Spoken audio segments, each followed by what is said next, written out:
Oui, c'est ça. C'est le président qui nomme aux emplois civils et militaires. Maintenant, chaque nomination avec sa conséquence et c'est à lui de s'assumer. Oui. Daouda Mine. Man j'y crois pas parce que déjà ce serait rek xam nga c'est conditionnel quoi gëmuma ko wax dëgg yàlla. allez ñu jël bi ci topp Pierre. alors ban moo Barthélémy Diaz le maire de Sacré-Cœur Mermoz sur l'affaire Guy Marius Sagna nee na église catholique bu Sénégal dañoo war a wax ci Guy Marius ñu bàyyi ko ndax moom jàpp na ni li mu bokk ci chrétien yi moo tax ñu téye ko ba léegi ci loxoy yoon maître encore une fois yow laay comme yaay gan gi yow laay doore. waxi dof pire man xaw ma Barthélémy kañ la ko di jàpp xanaa yeneen chrétien yi nekk ci prison bi war nañu mel ne Barthélémy de xanaa benn chrétien rek boo nekk ci prison Sénégal kon moom daal église bi moom Guy Marius Sagna moom moo nekk loo xam ne ci église bi bu ñu ko jàppee église bi yëpp mobilisé waaye yeneen chrétien yi rek kaso nag. bon on comprend que dafa rax politique la bëgg wax maître. non dama ni xoolal wax day leer. dafa bëgg une religion jaxasee réew mi parce que ñu Centrafrique la fa am c'est très dangereux toog ba jullit yeeg catholique di rayante loolu duñ ko nangu. su réew mi loo kon Macky Sall duñ nangu gën di ko taal. Charles. Non, Barthélémy est traumatisé. Son père a été arrêté à Pâques, comment dire, dans une église, même à quelques jours de Pâques. Les autres ont été libérés en fin décembre, sauf Guy Marius Sagna. Il y a un traumatisme. Maintenant, il ne faut pas associer des choses qui ne sont pas associables. Mais les autres xeexuñu woon ak ay garde rouge moom kenn rek la. non symboliquement dafa soog a garde rouge. non ba soo am Sénégal. non il faut ñu yer ko. allez faut ñu yer ko lu ñàkk. non Malal tu vas avoir ton dañ ko war a tour xaaral rek. Là c'est pas le garde rouge c'est symbolique. c'est pas le candidat qui parle. loolu c'est désacraliser l'État. maître pare nga gis. moi je dis kenn son garde rouge su xëccoon tag mu palais. non j'ai vu même ci TFM lu ma metti ñu ne El Hadj Diouf 2 points. Guy Marius Sagna doit être tué par balle c'est faux ma su ma loolu.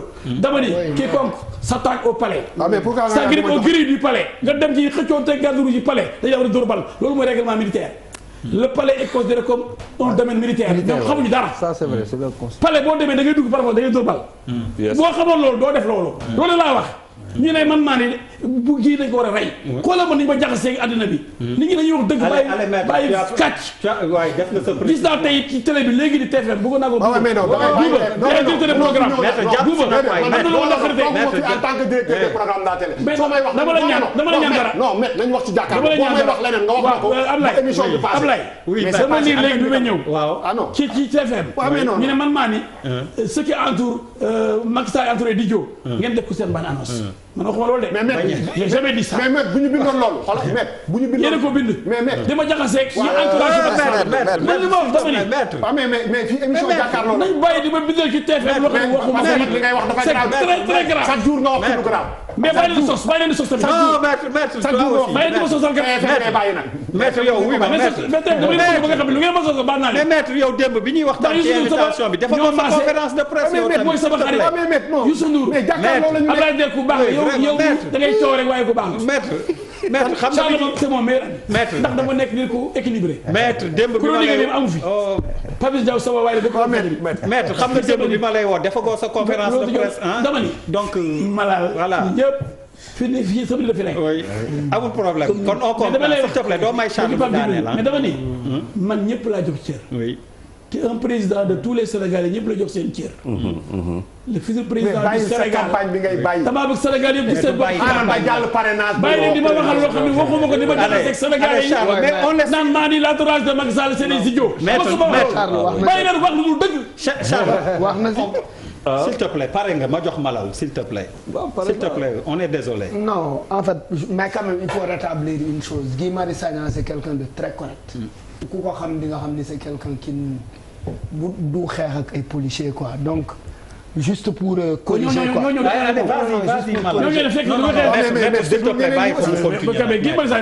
s'il te plaît maître.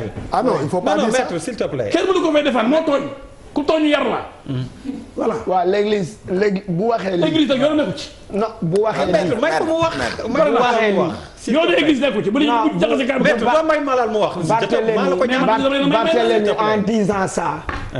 waxu ko pour c'est une manière de mettre la pression par une forme de communication. C'est maladroit. Oui, ça peut être maladroit, une communication ku ci nekk yaay am manière boo ko apprécier.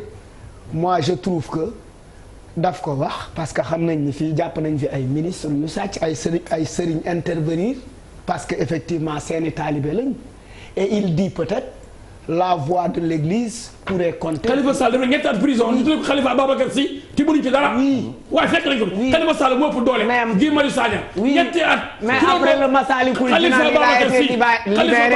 Mais il a été libéré après Massalikul Jinaan. Oui. 3 ans Mbaye Touré. Mais il a été libéré après. Mais dañ ko libéré après. Oui. Cette réflexion elle est malheureuse. Kenn du ko défendre. Mais il a été libéré, Khalifa Sall a été libéré après l'inauguration de Massalikul Jinaan. waaye du loolu koy di. Ça veut dire beaucoup. Macky avait promis, je l'ai dit, le jour de la réparation. Macky va le gracier. Allez, on a compris. Macky avait dit que à madame Wardini que dina ko gracier bu procédure bi jeex. mais allez gis-gis bu ba. li ngeen di wax waaye li mu wax loolu noo ko gisee. mais pour man ñun ñi ñëpp ku ne ca fa nga bokk. boo amee tolof fa nga yaakaar. da nga fa yóotu. waaye pas nii. waaw mais met. doxalin bi moo ñaaw mais mot munoo wax. non mais munoo wax sa bopp wax jàmbur. maître bilaay walaay maître wuy ma. yow nga demal boobu léegi. waaw mais non mais gis nga gën a métti gën a métti ku ci may sa war nga mer lépp la wolu baax.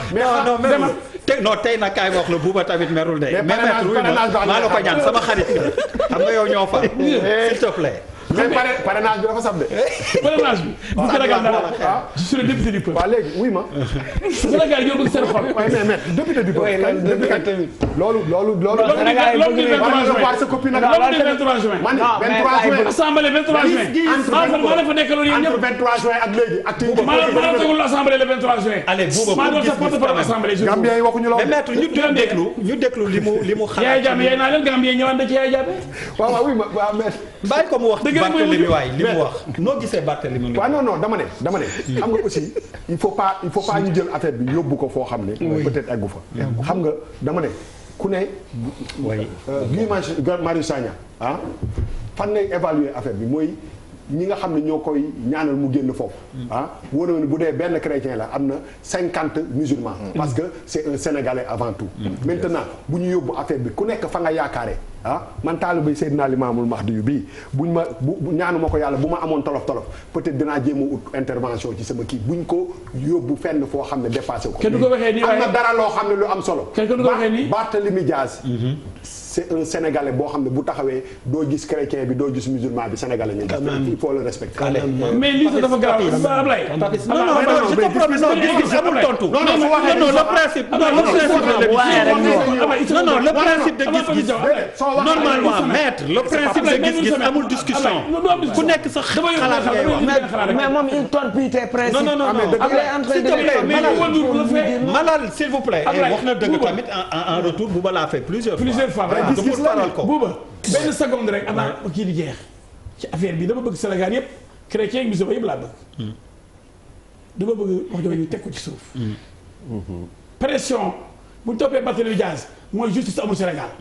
allez kon moom pression la d'accord te bu ci bëgg a attaquer justice sénégalaise tous les jours Barthélémy Dias nee na léegi da chrétien yi génn nit.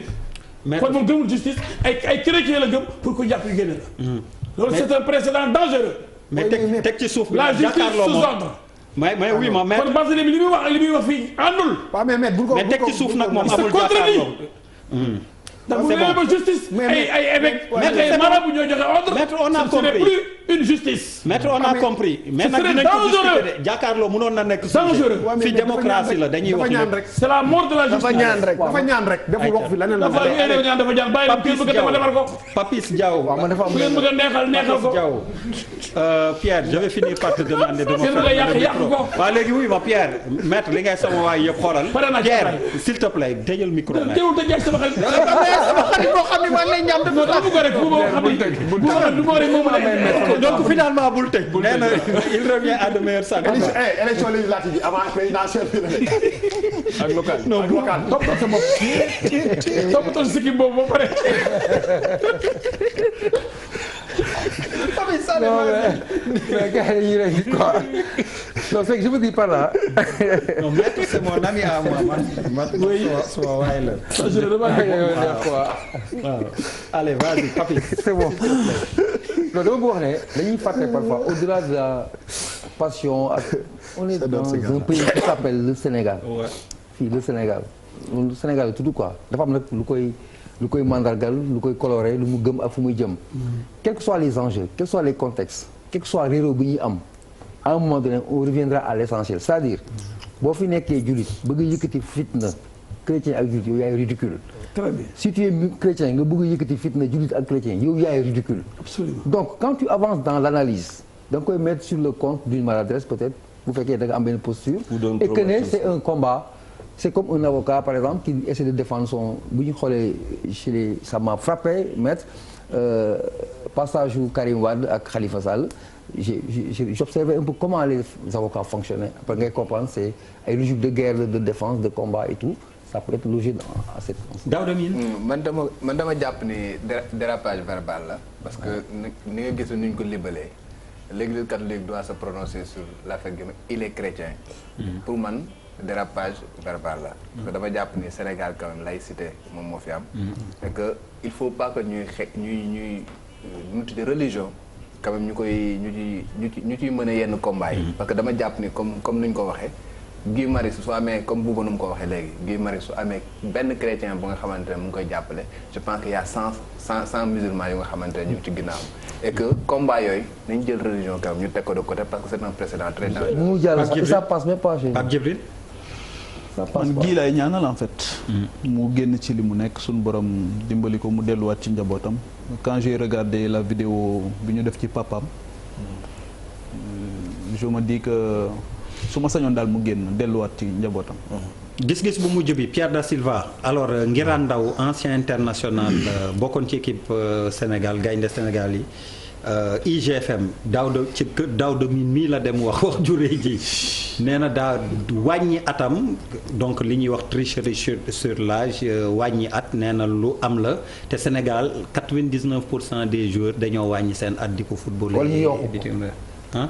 wala ñu yokk. wàññi bi moo ëpp nag. wàññi ëpp yokk. loolu dama bëgg ñaar yëpp am na. alors maître. Ngiraan Ndaw li mu wax doy na. candidat yi mbaa amul tam ñu waay. Ngiraan dama koy féliciter. dafa génne benn jàngoro bu nekkoon ci ñun. muy la triche. Sénégal lañu mën tricher. à tous les niveaux. foog ñu liggéey ni kon développé nañu bu yàgg. foog ñu wax dëgg dañuy naxante suñu biir. du teg ay dil ba nekk ba léegi gën a bëri xaalis ci réew mi ay dóorkat lañ dóorkati marqué pare naa ci. Charles. xam nga DER affaire bi dama koy yàgg wax. man dama ne loola neex defal sa âge pour ta carrière ta famille.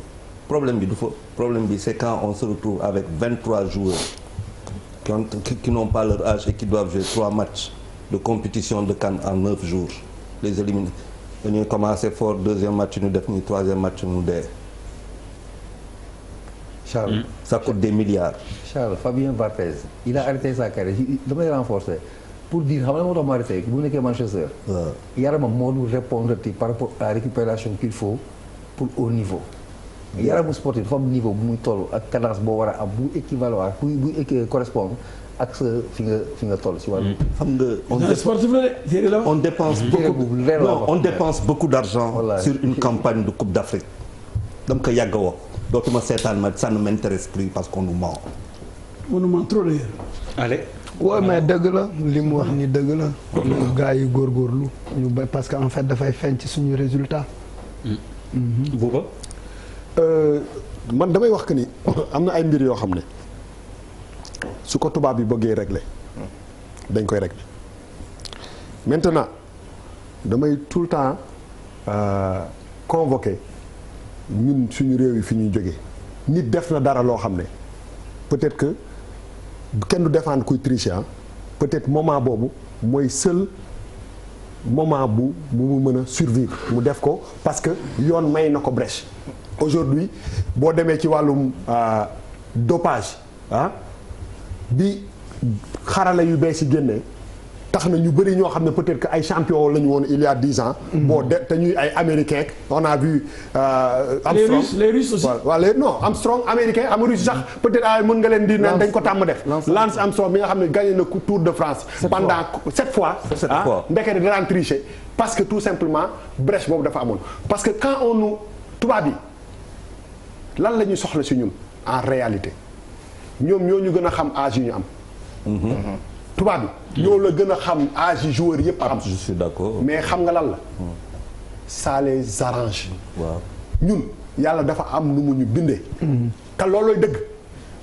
ñoo gën dëgër ñoo gën dëgër yàllaa ñu ko may ñu alal ju bëri may ñu yenn ñu defar oto comme ni ma doon xuloog Charles mais peut-être que defaraguñu oto bu ñu war a bëgg a defar bu am kii ABS yeeg yooyu mais aujourd'hui am na loo xam ne am nañ ko te peut-être que ci loolu la ñuy kii te mi ngi ñuy réussir donc tubaab bi bés bu ñu bëggee lii arrêté mu arrêté mais gis nga brèche boobu tant que mi ngi ubbeeku moment yi ko gars yi di def il faut ñu koy convoquer parce que peut-être que ci logique bi ñu nekk mooy logique réussite te moment boobu ak un jeune qui vient de Ziguinchor ou de Tambacounda qui a un rêve d'être un footballeur moment bi muy jël décision boobu pour aller en France du convoquer tout ça parce que tout simplement yoon.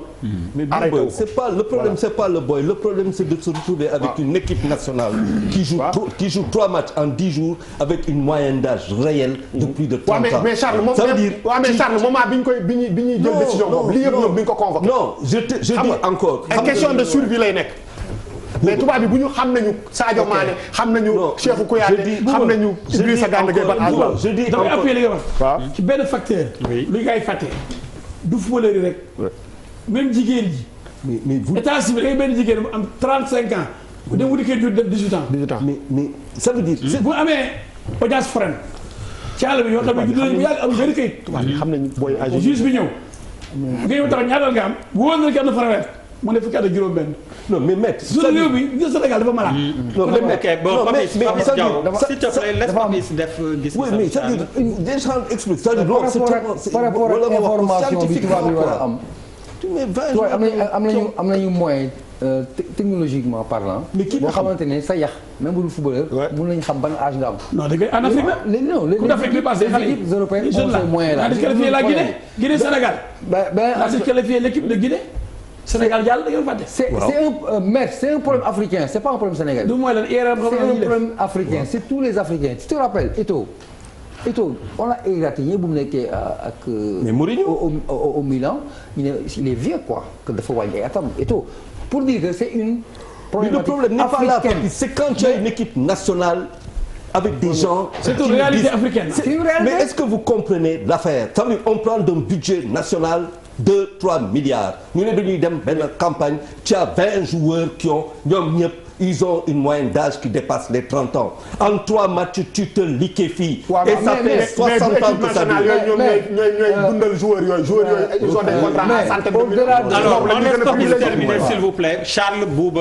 par rapport ak source ak Ngirane. oui moi je voudrais m'arrêter sur c'est vrai que il accepte mu nangu na dafa yokk et tout mais c'est un joueur qu'il faut saluer tu sais pourquoi c'est pas un Fadiga c'est pas un Diouf techniquement parlant bagage bi dina mais man gisuma j'ai rarement vu un joueur sénégalais bu koy gën a mouillé maillot bu nekkee en équipe du Sénégal Ngirane ça je lui témoigne parce que xam naa je tenais à le dire parce que c'est important il mouille le maillot mais waxuma ay def na match deful match mais da koy xaru ba jeex tout le temps ça c'est un yéen mi bind affaire bi yow laay mujjee bàyyi ma dem ci Pape Djibril non pour man c'est l'aboutissement d'un processus xam nga tey Sadio Mané fi mu ganee àdduna fi mu juddoo ses chances étaient moindres faibles amul école amul hôpital amul dara tey jii boo xoolee sunu état civil tey fi mu toll maître wax na ko léegi c'est-à-dire que on a encore d'énormes efforts à faire dans ce sens-là.